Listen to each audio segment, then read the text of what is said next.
गांव में एक पुराना हवेली था जिसे भूतिया हवेली कहा जाता था। गांव के बच्चे अक्सर उसके बारे में डरावनी कहानियां बनाते थे। अफवाह थी कि उस हवेली में एक चुड़ैल रहती है जो रात में घूमती रहती है और लोगों को डराती है।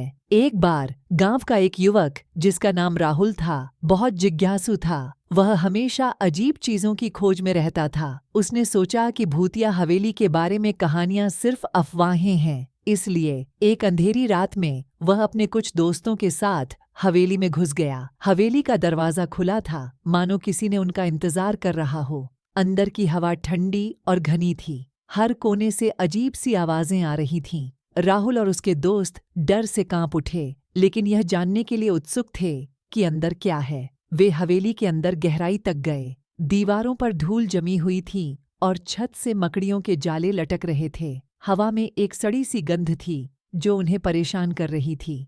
तभी अचानक एक जोर का दरवाजा खुलने की आवाज आई। राहुल और उसके दोस्त चौंक गए और एक दूसरे से चिपक गए। अंधेरे में उन्होंने एक लंबी काली छाया देखी जो उनकी तरफ बढ़ रही थी।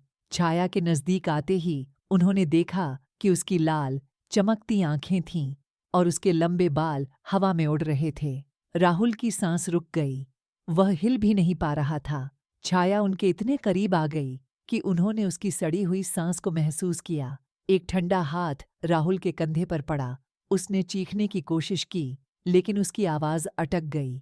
फिर एक पल में सब कुछ गायब हो गया। छाया चली गई थी, अंधेरा और भी गहरा हो गया था और आवाजें भी बंद हो गई थीं। राहुल और उसके दोस्त दौड़कर हवेली से बाहर निकले और कभी वापस नहीं लौटे। गांव के लोगों को पता चला कि राहुल और उसके दोस्तों ने हवेली में जाने की कोशिश की है। जब वे उनसे मिले तो वे बुरी तरह से हिल गए थे और बोल नहीं पा रहे थे। उनकी आंखों में एक भयानक डर था, मानो उन्होंने कुछ ऐसा देखा हो जिसे वे शब्दों में बयां नहीं कर सकते थे। इस घटना के बाद गांव के लोगों ने भूतिया हवेली से और भी दूर रहना शुरू कर दिया। अफवाहें और भी तेज हो गईं और भूतिया हवेली का नाम और भी डरावना हो गया। याद रखें, यह सिर्फ एक कहानी है।